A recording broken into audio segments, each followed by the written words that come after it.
Olá pessoal, tudo bem com vocês? Olá! Estamos aqui mais uma vez para mergulharmos no Evangelho. Hoje é o capítulo 16 do livro de Lucas. Seguimos aí no mergulho do Evangelho de Lucas.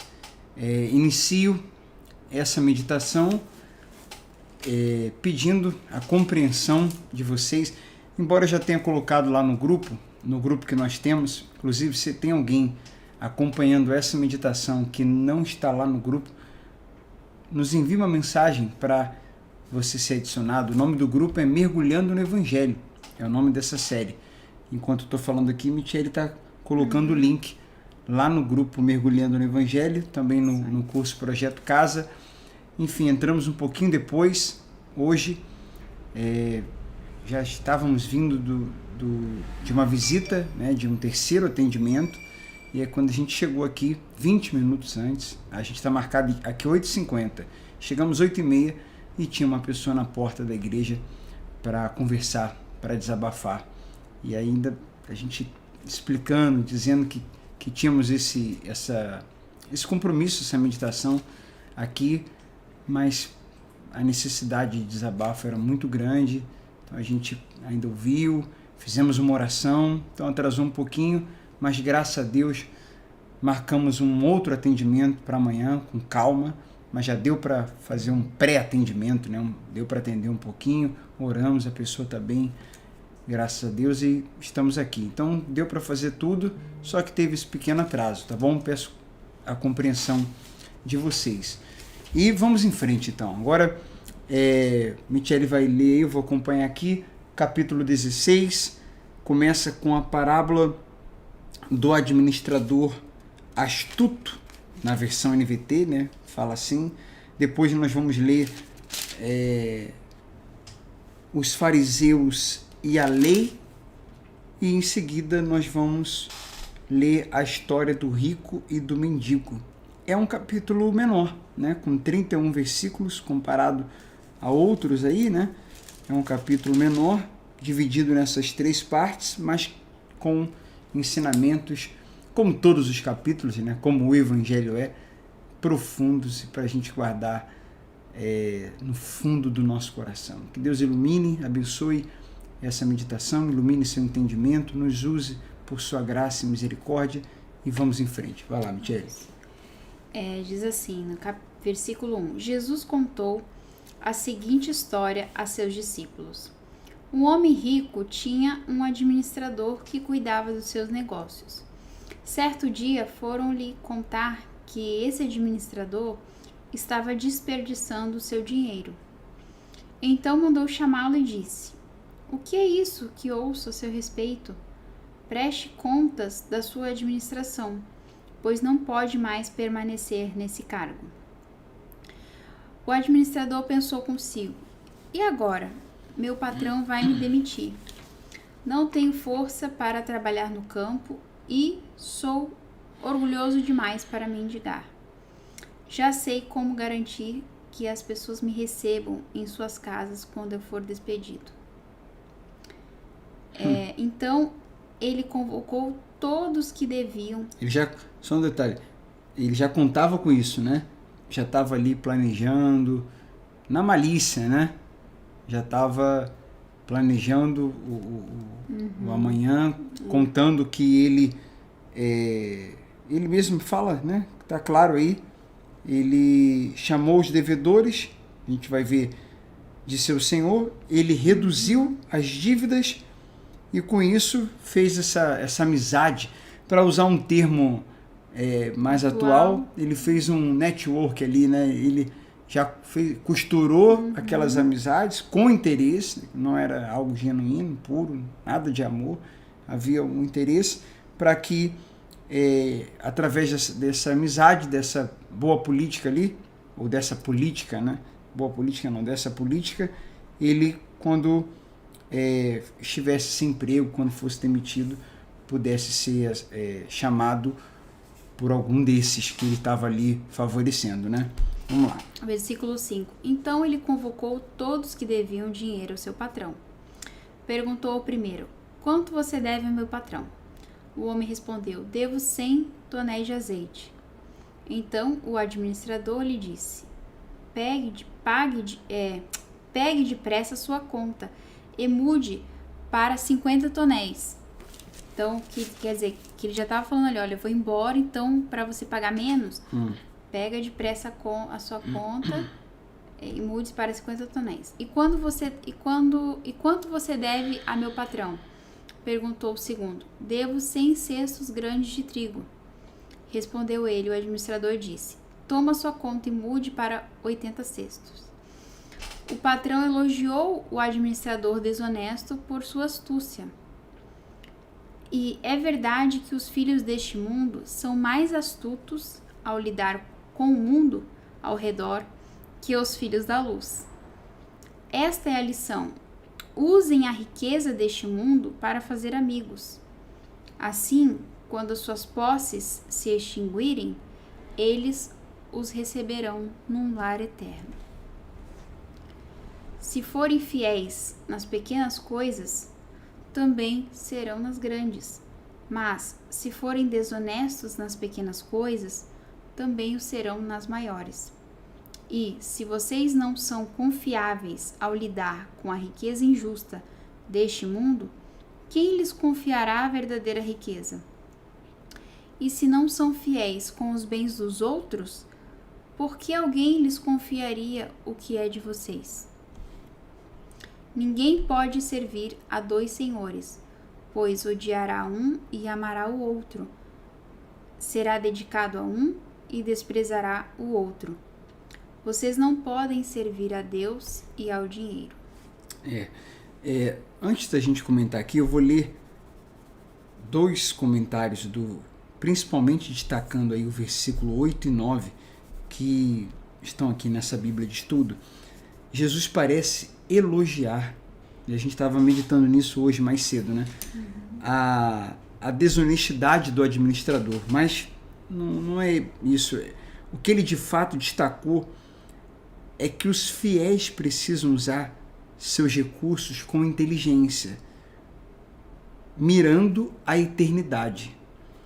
Os caminhos do mundo são opostos, ou o oposto dos caminhos de Deus. Os filhos deste mundo fazem uso de todos os recursos para obter vantagem neste mundo. O povo de Deus faz justamente o contrário. Os filhos da luz são o povo de Deus. Eu estava só um comentário aqui sobre uma coisa que a gente falou ontem no culto. O pessoal até riu, né? E foi para descontrair, né? Claro que não tem nada disso que eu vou falar aqui na Bíblia, e nós falamos no culto ontem. Mas é como se nós tivéssemos uma data de validade que estivesse... Porque quando a gente compra algo, né? Por exemplo, aqui está esse fone. Na caixa dele, não aqui nele, né? Mas na caixa dele tem lá a data de fabricação e a data de validade. E normalmente fica ou do lado ou... No caso, nos produtos perecíveis. Né? Nos produtos perecíveis. Fica ali, fica lá embaixo. Né? Então, qualquer coisa ali no mercado, a gente procura dar uma olhada na data de validade. Nosso corpo, que é importante, porém, essa vida que a gente está vivendo aqui nesse mundo e o corpo que temos é perecível, tem data de validade. Aí eu brinquei, tem data de validade porque esse corpo nós viemos do pó, nós vamos voltar a ser pó. E aí eu brinquei dizendo que nós temos, ou está aqui atrás, mas é tão pequeno que não tem como ver, ou está na sola do nosso pé, né? Mas é muito pequeno, não dá para ver. Ali está a nossa data de validade. É como se tivesse ali o dia que nós vamos partir desse mundo. Nós não sabemos quando vamos partir, nem sabemos quando o nosso Senhor retornará. Mas o fato é que essa vida, ela vai acabar. Isso é certo. Isso aí você sabe. Porém, quando nós nos rendemos a Cristo, nos entregamos a Cristo, Ele é o caminho, a verdade e a vida. Ele é a vida eterna. Ele foi para a cruz por amor e com toda a sua graça Ele se entregou, assumindo toda a culpa que era nossa. Ele tirou toda a culpa da gente e trouxe para si. Todo o castigo que estava sobre nós, Ele pegou para si. A morte que era o nosso destino, Ele pegou para si e morreu em nosso lugar. Ele assumiu o nosso lugar. O sofrimento que Ele teve naquela cruz era para que a gente tivesse. E Ele nos livrou e assumiu o nosso lugar. Enfim, sem a gente merecer, Ele fez tudo isso por você. Eu costumo falar sempre isso, eu vou falar sempre isso, eu nunca vou deixar de falar isso. Essa é a mensagem da cruz, o Evangelho é sobre isso, foi isso que Jesus fez, isso é a graça. E enquanto eu estou falando, que o Espírito de Deus se mova dentro de você, que sua mente, como eu disse no início, seja iluminada, que o seu coração se aqueça, que o Espírito Santo revele Jesus a você, que você possa sentir, entender, conhecer, perceber esse amor, que você tenha a revelação desse amor. Muito bem, devido a tudo isso que Ele fez, a essa graça, devido a esse amor, nós podemos viver eternamente. Jesus disse, aquele que crê em mim, ainda que morra, quer dizer, o corpo, a vida passageira, terrena, acabe, mas essa pessoa vai viver eternamente. Eternamente. Nem olhos viram, ouvidos não ouviram, jamais penetrou em coração humano o que Deus tem preparado para aqueles que o amam. As parábolas do Evangelho falam de eternidade. No capítulo passado, nós lemos várias parábolas. No Evangelho nós temos várias parábolas. A gente está sempre aqui nas meditações lendo uma parábola de Jesus. E elas tratam sempre do assunto de salvação, vida após a morte, eternidade, que só é possível ter com fé em Cristo, com fé no que Cristo fez por nós na cruz. Você precisa entender e se abrir, se render a essa obra da cruz. E nós, como pastores, como mensageiros do Evangelho, precisamos estar sempre falando, e como eu disse, vou falar da mensagem da cruz, da mensagem do Evangelho, da graça do Senhor Jesus, porque é disso que essa parábola está tratando. Então, os filhos desse mundo, né, as pessoas que estão rendidas a esse mundo, que o coração delas não é de Cristo, eles vão planejando e vão fazendo coisas e vão dando um jeitinho, como dizem em brasileiro, para desfrutar nesse mundo. Pensando só nesse mundo, como se tudo girasse em torno desse mundo, como se não existisse céu, como se não existisse também o julgamento e o castigo eterno e a condenação eterna. Como se não existisse, como se tudo fosse acabar aqui, ou como se todo mundo fosse indistintamente ter a salvação eterna e ninguém fosse ter a condenação eterna, ninguém. Então a gente pode fazer essas coisas e está tudo bem. Não. Mas também Deus não quer que ninguém deixe de fazer o que é errado ou faça o que é correto só porque não quer ter a condenação eterna. O que Ele quer é que essa questão de vida eterna, condenação eterna, seja uma consequência do relacionamento que nós temos com Ele. E isso vai resultar numa vida eterna, né? Claro. Então a gente entende que Ele nos amou, eu entendo que eu fui amado, eu entendo que eu fui perdoado, eu entendo o que Ele fez na cruz por mim. Sabendo disso, eu aproveito essa chance, eu me rendo a esse amor, eu me caso com Ele, eu abro meu coração para aquele que me amou como ninguém me amou, que pagou no meu lugar, pagou toda a minha dívida, me limpou, me libertou.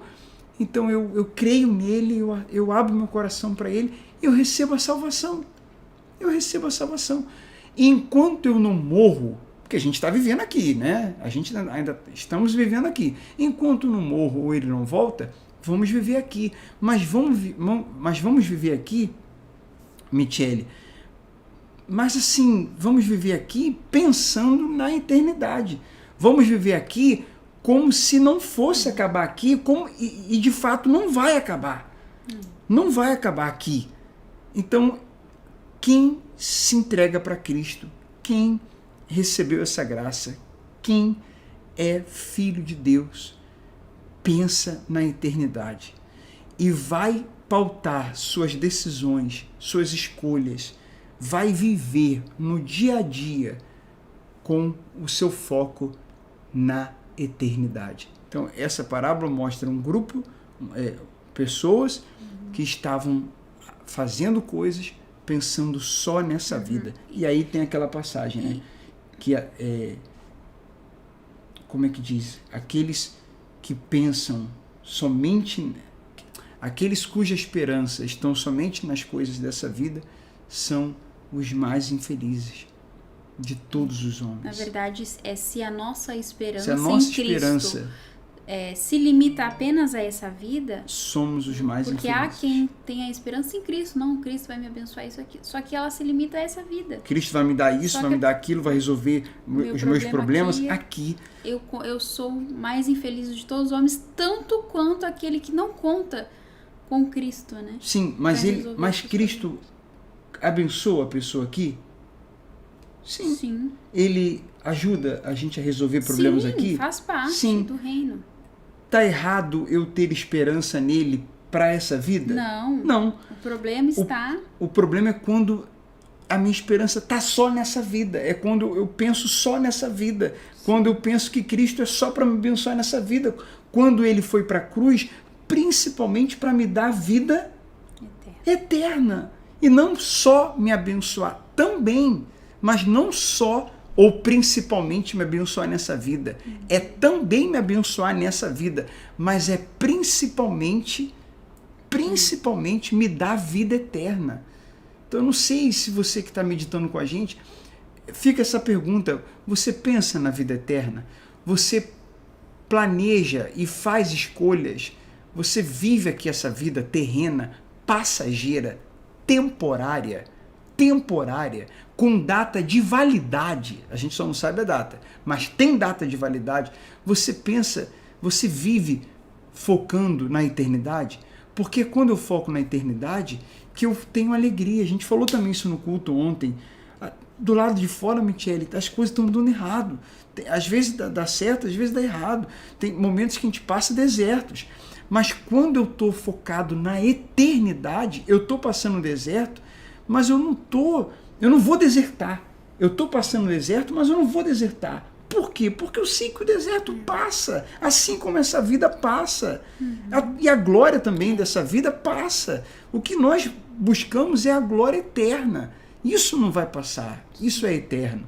Então, tem muita gente que ela está exageradamente preocupada com essa vida, com o amanhã, e ela não foca na vida eterna. Né? E aí entra essa questão do administrador, porque à luz da parábola, todos nós, sejam os bons ou os maus, entre aspas, né?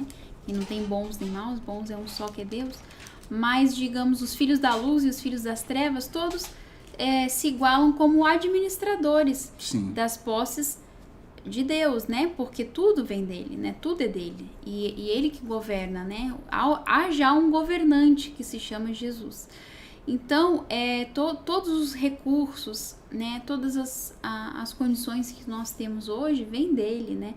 Então, Jesus estava apontando que há ali astúcia, né? Pro filho das trevas, com respeito a administrar para viver aqui nessa vida. Sim. Mas não há astúcia dos filhos da luz, né? Ele está alertando para isso, que os filhos da luz tenham essa astúcia, digamos assim, esse entendimento, né? Essa consciência de usar bem os recursos como o Pai, né? Deseja, espera. Exatamente. Que é visando a eternidade. Exatamente, porque a gente costuma dar o exemplo, né? Esse celular é eterno? Não é eterno. Esse aparelho é eterno? Não é eterno. Não é eterno.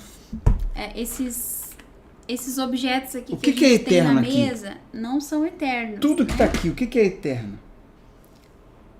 Tudo. Você está aí aonde assistindo a gente? Na mesa, no quarto, na sala. Olhe para o seu lado aí. Aqui tem vários cadernos, tem livro aqui da Faculdade de Teologia, tem aqui uma impressora, tem aqui computador, tem um microfone. Vocês não estão vendo, mas tem um microfone aqui. O que é eterno aqui e o que é eterno aí? O que é? Somos nós. Né? A única coisa eterna aqui e aí, é você, eu e Michele. Mais nada. Então, quando uma pessoa recebe o reino, se entrega para Cristo, recebe o reino, ela tem essa incumbência, essa responsabilidade, né, de administrar bem. E aí ele fala, né, de pensar no que é eterno. Usem a riqueza deste mundo para fazer amigos, né? Ou seja, ajudar outras pessoas, né?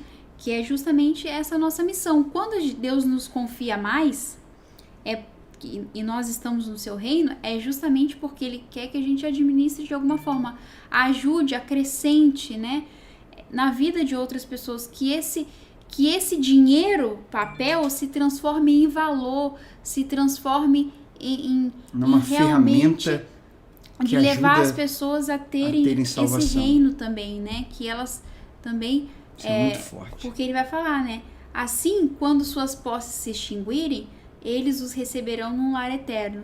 Então, essas pessoas que a gente também trouxe para o reino, que a gente também levou o reino para elas, né, vão nos encontrar e vão nos receber no lar eterno. Então, que a gente tenha essa intenção genuína. Olha só, vamos separar em duas partes. O camarada que estava de malandragem, fazendo conchavo, diminuindo os valores para que eles, quando ele tivesse sem emprego, algum deles pudesse receber no novo emprego. Quase não é comum isso também, né? É tão atual. Só que aí ele está dizendo, se você faz amigos pensando na eternidade, querendo salvar que outras pessoas também sejam salvas, não é que essas pessoas vão te chamar para um outro emprego se você estiver desempregado. Elas vão te receber no reino. Reino esse que elas, por causa de Deus, através de você, elas alcançaram. Você colaborou para que elas alcançassem. Então, imagina, você chega no céu, chega no reino e vem aquela pessoa que, através da sua ajuda, né, através do que você fez, ela também foi alcançada. Exatamente. Aí ela vai lá e te abraça. Exatamente. É uma pessoa do seu lado que está precisando e você, tendo condições, você vai poder ajudar e falar do reino para essa pessoa, né? Aí Jesus fala, tive fome, me deste de comer, tive sede, me deste de beber, estava nu e me vestiste, né? Estive preso, fosse me ver. E aí Jesus pergunta, aí as pessoas vão perguntar, quando, Jesus, que a gente fez essas coisas? Quando fizestes a um dos meus pequeninos, a mim o fizeste. Então, quando a gente tem esse amor, essa preocupação com o próximo, a gente sabe que aquele dinheiro é só um recurso, né, pra gente plantar para a eternidade e não simplesmente acumular bens e riquezas aqui nessa vida para ter uma vida confortável, para deixar de repente para os filhos tudo pronto, mas aí, né, não é só sobre isso, né, é sobre o próximo, sobre o outro. Sobre a riqueza verdadeira, ó, no versículo 11, se vocês não são confiáveis ao lidar com a riqueza injusta desse mundo, ele se refere ao dinheiro que acaba, né? E quem lhes confiará a verdadeira riqueza? O que a gente está falando aqui, pessoal, desde o início, né? Eternidade, salvação, graça, Cristo, isso é a verdadeira riqueza. É que dinheiro não compra, é que não vai acabar, é o que não é perecível. Então, assim, ontem eu também falava no culto, né? Invista no que é interno e no que é eterno. Invista tempo de qualidade, sua energia, seu foco, sua atenção naquilo que é interno e não externo, e naquilo que é eterno, interno e eterno, e não externo e passageiro. Aí Jesus compara, se forem fiéis nas pequenas coisas, o que são essas pequenas coisas? Os recursos que a gente tiver aqui nesse mundo, por mais que sejam milhões, pode ser milhões. Pode ser a quantidade que for, mas é pequena comparado ao reino eterno, a recompensa, o que está por vir, são pequenas. Não tem nem comparação, né? Então Jesus fala, se forem fiéis nas pequenas coisas, também serão nas grandes. Então o que ele está querendo dizer? Vocês estão sendo avaliados, como vocês lidam aqui com os recursos desse mundo, como vocês tratam o próximo, como vocês consideram o fazer amigos. Porque se a gente saber viver aqui, gente, é a nossa aprovação para poder viver lá e Deus confiar coisas maiores. Porque além da salvação, Jesus fala o tempo todo da recompensa, que vai ser diferente para cada um. E fala que fiel no pouco, te colocar no muito. Esse muito é algo totalmente espiritual. No sentido, repito, essa parábola é de salvação.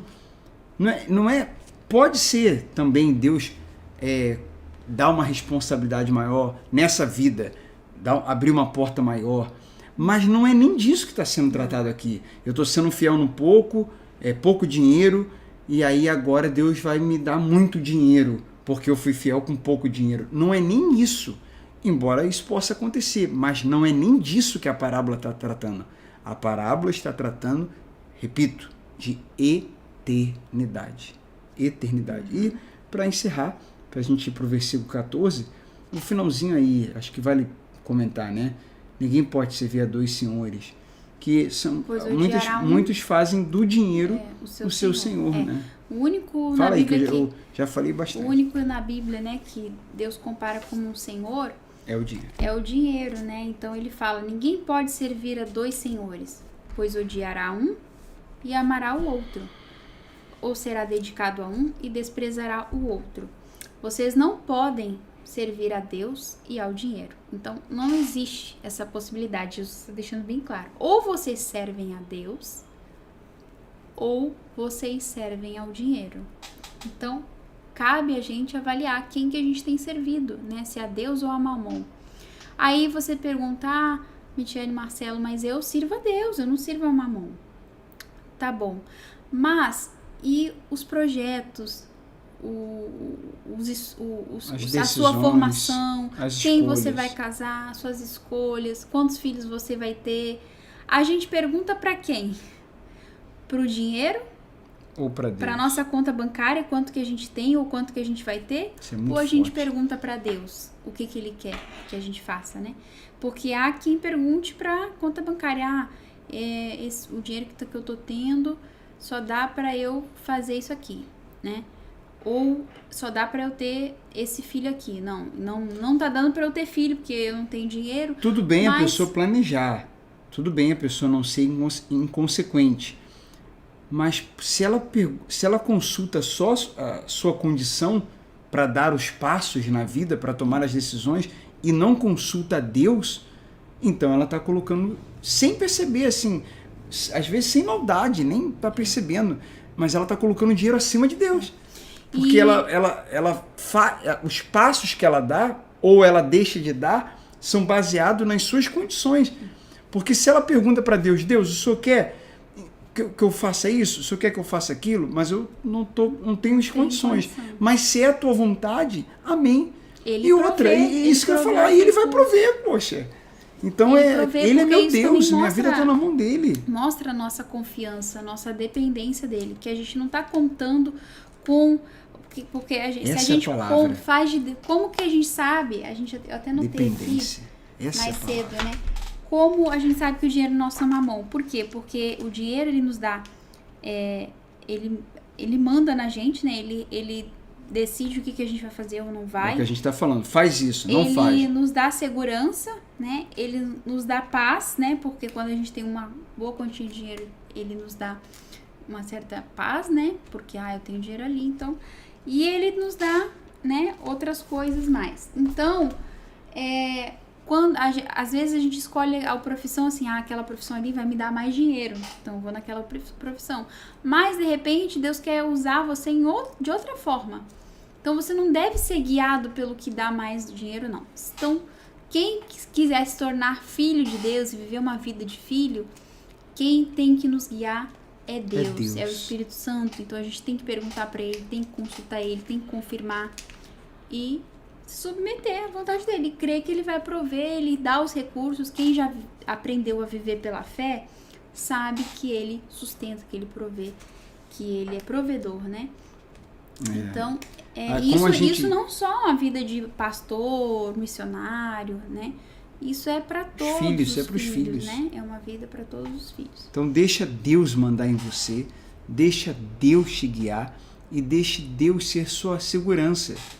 Faça dele sua segurança e faça dele ser sua paz. Porque quando a pessoa está com dinheiro, está em paz, está sem dinheiro, perdeu a paz, está com dinheiro, ela se sente segura, está sem dinheiro, ela se desespera, ela está se sentindo insegura, então o dinheiro já tomou o lugar de Deus na vida dela. É verdade. E nós já cometemos esses erros, né? Até a gente aprender a viver pela fé totalmente, a gente também já cometeu erros, já faltou fé, já faltou confiança, a gente não tá jogando, ou de repente você pensa assim, mas como, né, tem os seus conflitos, suas dúvidas, seus medos, mas a gente também já passou por tudo isso, e conforme a gente vai conhecendo Deus, conforme a gente vai entendendo como Ele é bom, como Ele é provedor, né? que Ele cuida, a gente vai tendo mais segurança em descansar nele, confiar literalmente, e abrir mão das nossas maneiras de nos sentirmos seguros, né, com as posses e tudo mais, mas é por isso que ele fala, né, é muito difícil, a gente vai ler mais pra frente, um rico entrar no reino dos céus, porque o rico, né, aquele pessoa que tem muito dinheiro, ela não depende de Deus, ela se apoia no dinheiro, né, no que ela tem, então tudo que ela quiser, ela pode conquistar porque ela tem o dinheiro, e ela não consegue desfrutar dessa providência, né, das surpresas de Deus, né, de Deus surpreender. E quando está em falta, que não o apóstolo Paulo falou, aprendi a viver contente em toda situação.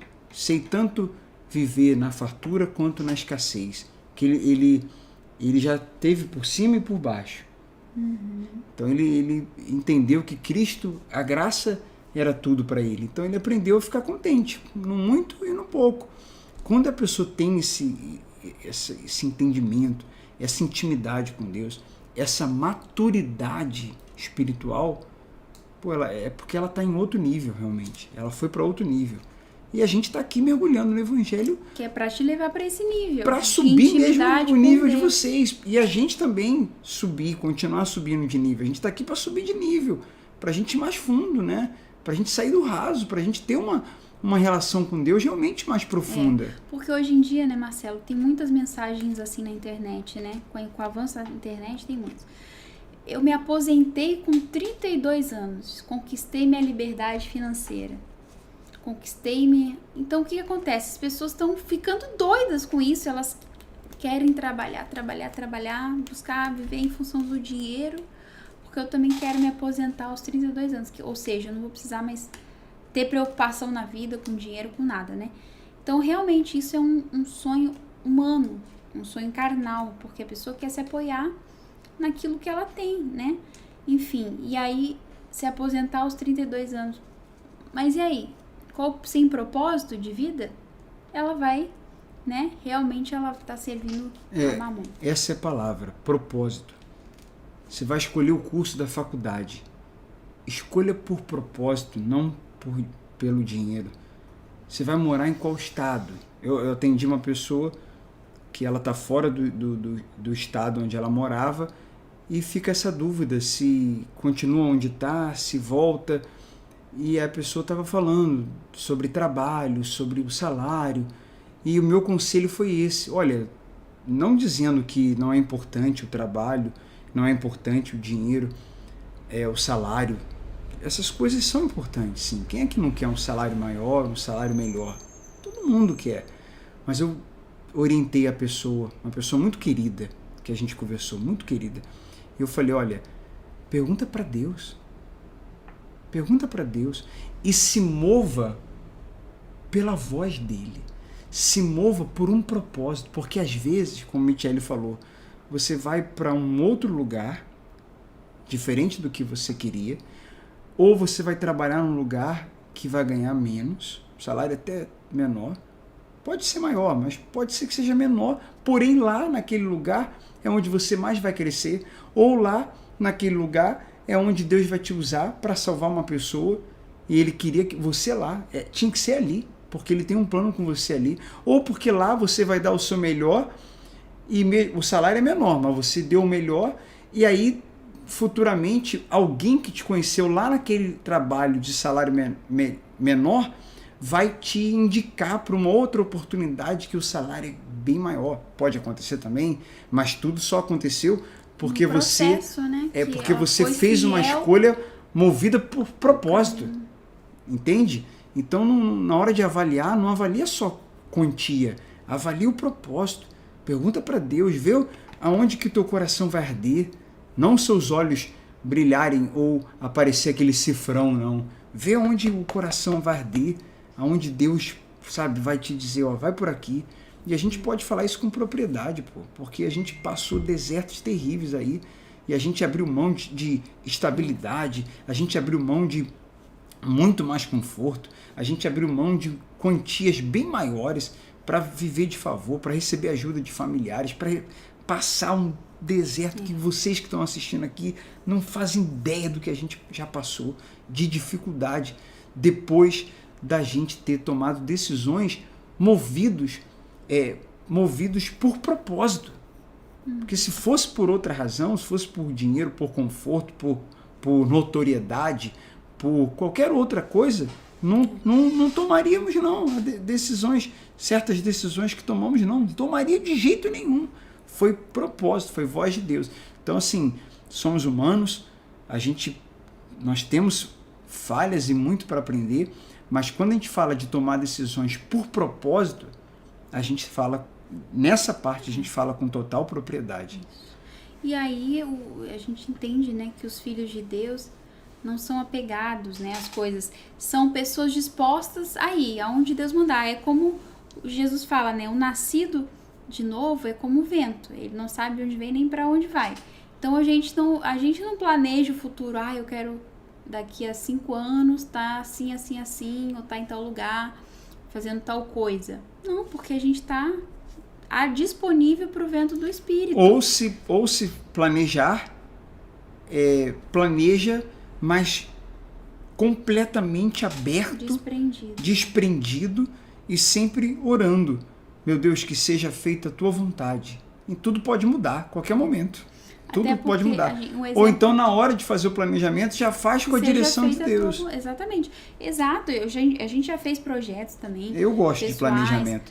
Só que eu não faço planejamento da minha cabeça. Isso. Procuro pedir direção a Ele. E o tempo todo eu falo para Ele, olha, se for mudar alguma coisa aqui, fica à vontade, minha vida é tua.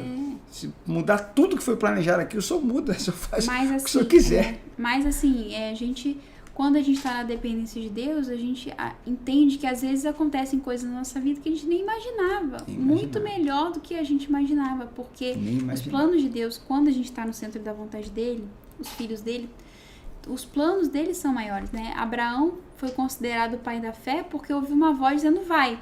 Mas vai para onde, Senhor? Vai para onde? Ele foi. Não tinha a Bíblia que a gente tem hoje, o Evangelho que a gente tem hoje, Jesus, a orientação de Jesus hoje.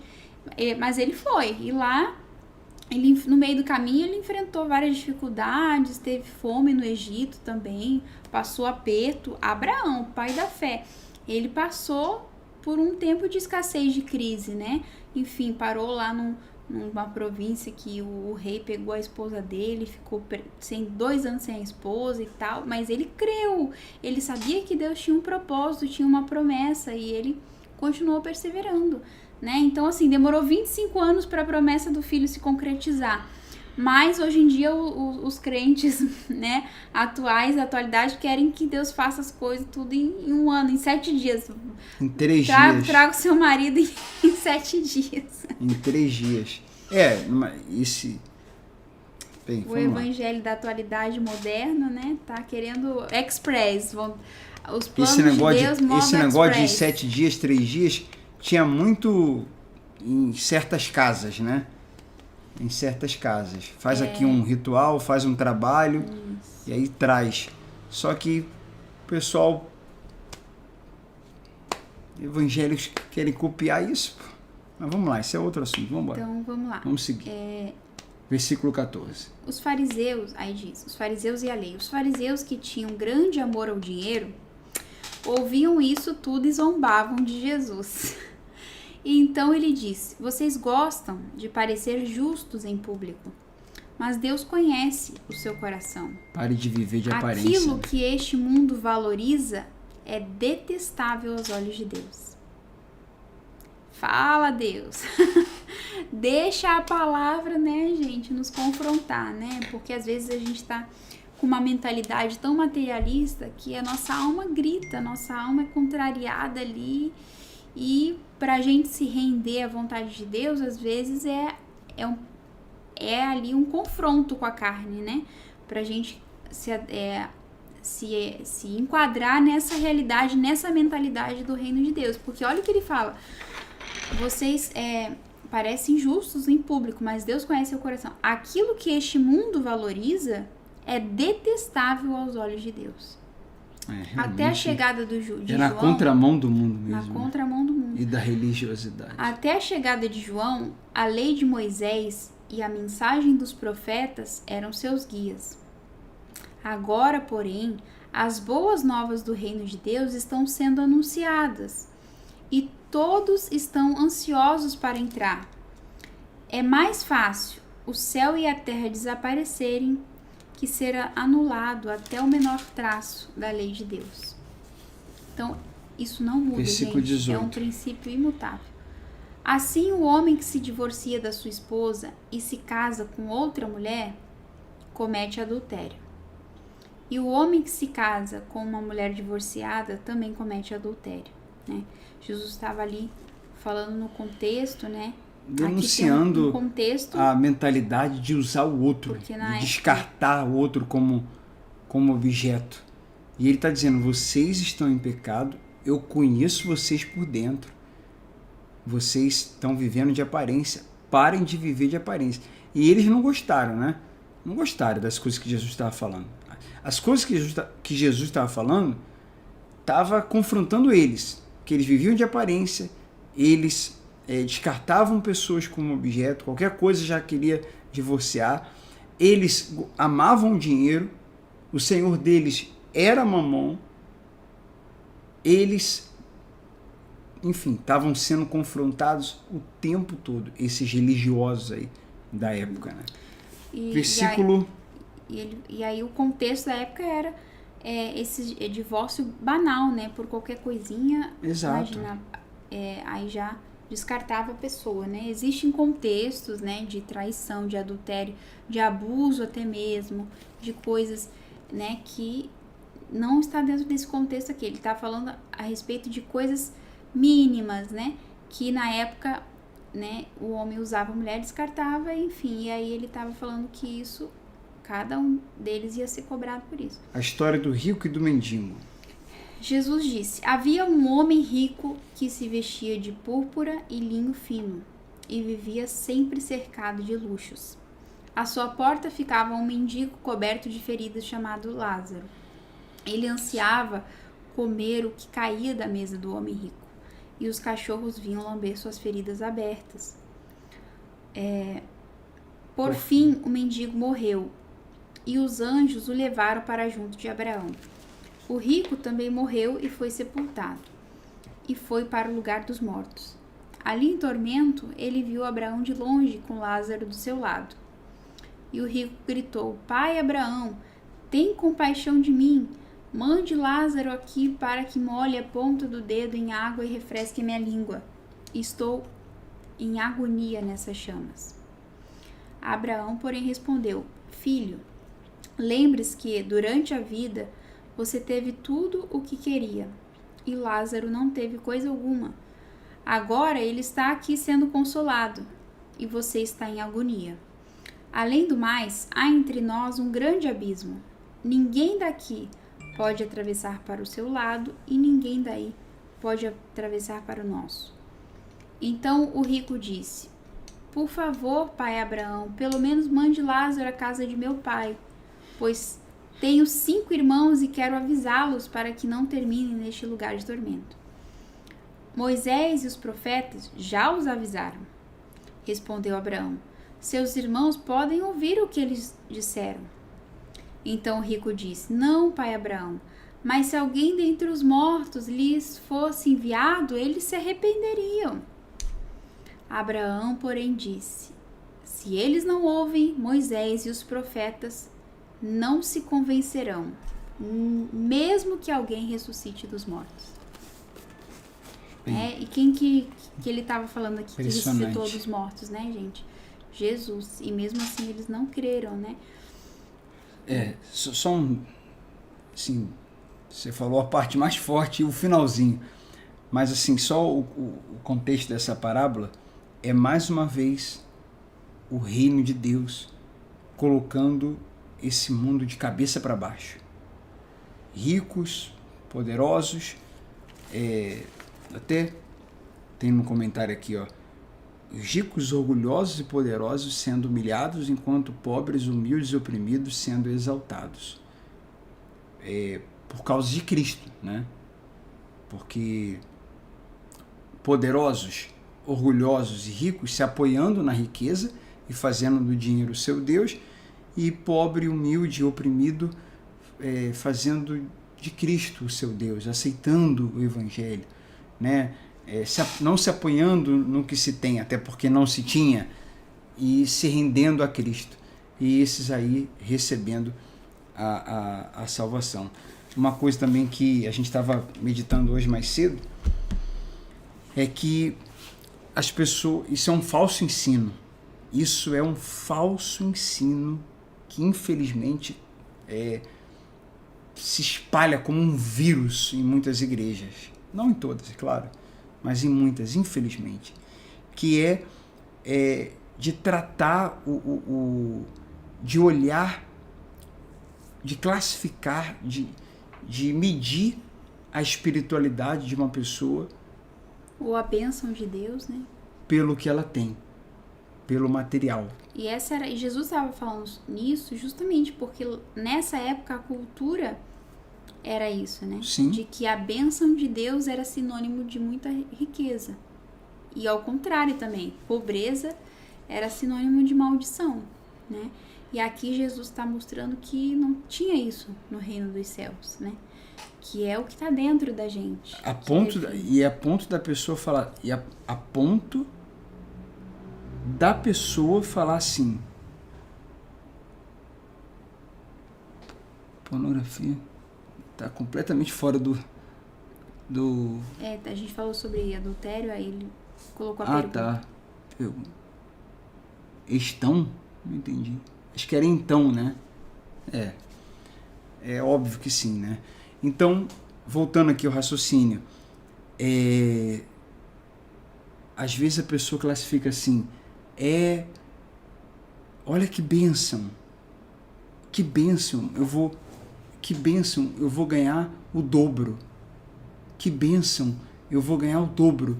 Só que Deus abriu uma porta. Então quer dizer que se aquela pessoa, como a gente falou, movida por um propósito, que ela está considerando a vontade de Deus acima do dinheiro, e por acaso ela vai ganhar um pouco menos, então aquilo ali é o quê? É uma maldição. Só é bênção quando ela vai ganhar mais. Só é bênção de Deus quando ela vai ganhar o dobro.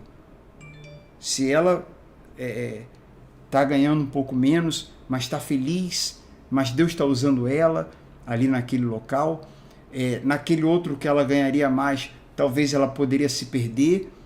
Deus não tinha um propósito com ela lá, Deus tinha um propósito aqui, só que aqui é um pouco menos. Mas isso não é de Deus, porque é menos. Só é de Deus quando é mais.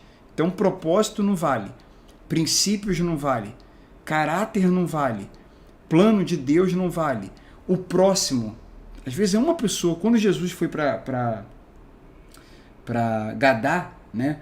Eles passaram por uma tempestade no mar, foi uma luta danada até chegar do outro lado.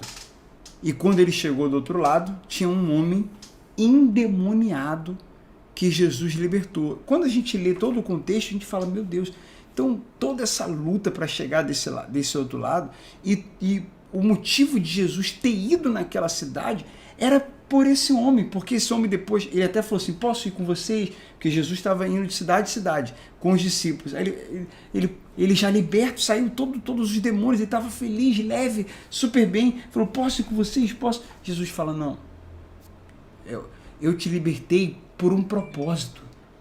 Deus é um Deus de propósito, pessoal. Propósitos. Deus quer salvar outras pessoas através da gente. Sabe? As coisas não giram em torno de material, de bem, de dinheiro. As coisas giram em torno de propósito, de plano. Então, Jesus falou para ele, fica aí. Em outras palavras, fica aí, rapaz, porque o propósito que eu tenho, você vai salvar, como aconteceu. Você depois medita nessa passagem, nós já até meditamos nela, aqui na série. Fica aí. Ele ficou e ele foi usado para testemunhar. Todo mundo viu quem ele era, quem ele estava sendo. Aquele homem começou a ganhar um monte de gente. Deus, através dele, ganhando um monte de gente para o reino, para Jesus, para Deus. Então, aí você, sabe, liga tudo e fala assim, caramba, então Jesus foi para aquela cidade lá. E tem aquela frase, né, que é verdade, quem serve a Deus por causa de dinheiro, né, vai servir o diabo por um salário maior. Então, repete isso aí. Quem serve a Deus pelo dinheiro ou pelo que ele pode dar, vai servir ao diabo por um salário maior, né? Com certeza. Quer dizer, então, se eu estou servindo a Deus pelo que ele pode dar, se o diabo apresentar uma proposta melhor, onde eu vou receber mais, eu troco Deus então por aquilo ali. Sim, e a pessoa pode achar que Deus, né, que está abençoando, mas ela saiu do propósito, né? Então, gente, sabe o que eu resumo? Sabe o que resume tudo isso? É um relacionamento de amor, um relacionamento por amor. Eu preciso entender a graça, eu preciso entender que eu fui amado sem o merecer. Eu preciso entender esse amor para que eu possa também amar e me relacionar por amor e por propósito. E se ele nos encontra com o coração desprendido, maduro, né, que ele sabe que realmente não vou me perder, certamente ele nos confia também recursos a mais, né, para que a gente alcance mais pessoas. Vou te fazer uma pergunta. Quem foi o abençoado dessa parábola? Porque assim, fulano foi abençoado. Nossa, olha o carro que fulano tem. Fulano é abençoado. Abençoado. Eu tô classificando uma pessoa abençoada pelo material. Não é porque ela é misericordiosa, amorosa. Mas nessa parábola, e fulano tá passando por um aperto. Então ele não é um abençoado. Mas essa parábola ensina pra gente que quem é um abençoado de verdade? Quem foi o abençoado dessa parábola? E outro detalhezinho. Não, fala aí, quem foi o abençoado? Foi o Lázaro. E Lázaro estava como? Qual era a condição dele? Estava mendigo. E além de mendigo, ele estava o quê? Doente. E quem foi abençoado? Foi ele. Quem foi abençoado? O mendigo doente, Lázaro. Quem foi abençoado? Inclusive, a gente sabe o nome pessoal, do Lázaro. A gente precisa amadurecer. O Lázaro, mas não sabe o nome do rico, né? E olha a arrogância do rico que estava lá em tormento e achava que ainda podia mandar, né? Que ele bota lá, ele fala, pai Abraão, mande Lázaro à casa do meu pai, pois tenho 5 irmãos. E quero avisá-los para que não terminem em lugar de tormento. Quer dizer, a pessoa tá ali, mas a arrogância, ou se achar que pode mandar no outro, não tinha nem sido eliminado, né? Ou seja, a pessoa... A gente ouviu também um comentário uma vez que quando a pessoa, por que a pessoa tá no inferno? Lá no inferno não vai ter gente arrependida, me tira daqui, que não sei o que e tal. Não, ela vai estar achando que ela está certa, que aquilo que está acontecendo ali com ela é uma injustiça, né?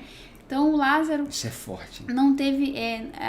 as pessoas, Lázaro nem a noção de que ele estava ali, né, sendo... O orgulho levou para ali. Exatamente. E o orgulho que o levou para ali continuava nele, né? achando que, né, ele podia mandar no Lázaro para ir lá avisar a família dele, enfim. E essa questão do mendigo doente é o significado de como nós estávamos antes da graça nos alcançar, né? Espiritualmente falando, nós éramos mendigos, doentes, a gente estava perdido, e Jesus vem para esses. Jesus vem para esses.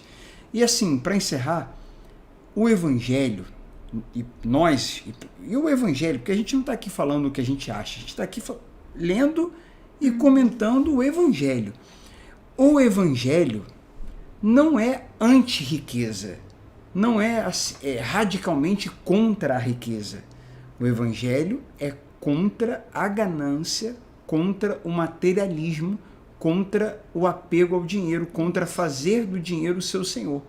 Agora, se uma pessoa tiver mais e essa pessoa é generosa, grata e amorosa, ela vai usar dessas condições favoráveis e melhor, com certeza ela não vai se perder, ela vai usar dessas condições em prol do reino, em prol do próximo, em prol das pessoas. Ela vai fazer bem uso da riqueza dela, né? Sem se perder, sem se corromper. Inclusive, tinha pessoas de condições, né, que fala lá, de mulheres que prestavam assistência a Jesus com seus bens, né? Então, eram mulheres que tinham patrocinavam e elas o Evangelho. Patrocinavam, exatamente, né? Fechou? Sim. Deus abençoe cada um de vocês.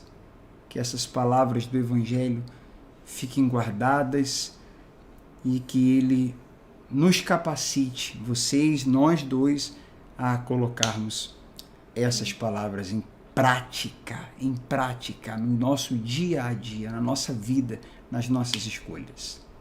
Falar alguma coisa? É isso aí. Até a próxima, então, meditação. Deixa um comentário, né? Por favor. Curta e compartilhe.